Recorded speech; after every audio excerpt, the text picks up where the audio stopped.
Hello everyone! Nandito po ako ngayon sa Mount Makulot View Resort dito sa bayan ng Cuenca, probinsya ng Batangas. At tingnan niyo po ang kanilang napakagandang resort. Ayun po, kung makikita po natin, matatanaw po natin doon ang Mount Makulot. At ito po, napakaganda po ng kanilang resort. Dito po ito sa Cuenca, Batangas.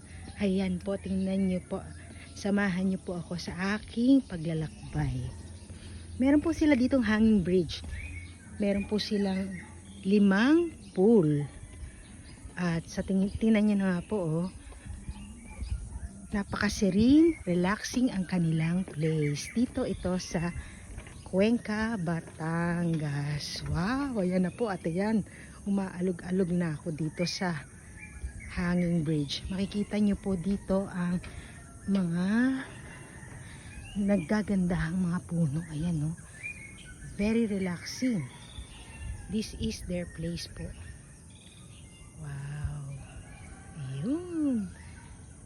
Napakatahimik po. Ayun po, meron po silang dyan private pool. Meron po 2 pool po doon sa dulo doon. At meron po dito overlooking po sa Mount Makulot. Ayan. Nandun po doon sa dulo po doon ang kanilang isa pa pong pool. Dito lang po ito sa Cuenca, Batangas.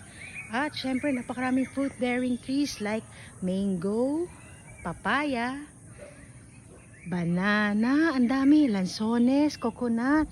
Ayan, no, may banana. Meron din dito puno ng langka eh. Nakita ko kahapon eh. Dito po ito.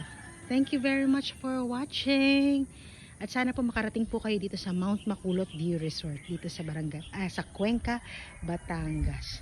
Sinasabi ko po sa inyo, sa mga nature lover dyan, mag-enjoy po kayo at napakalamig ng lugar, lalo na paggabi. Sobrang lamig po. Ayun na po, ang Mount Makulot, tumatanaw sa atin.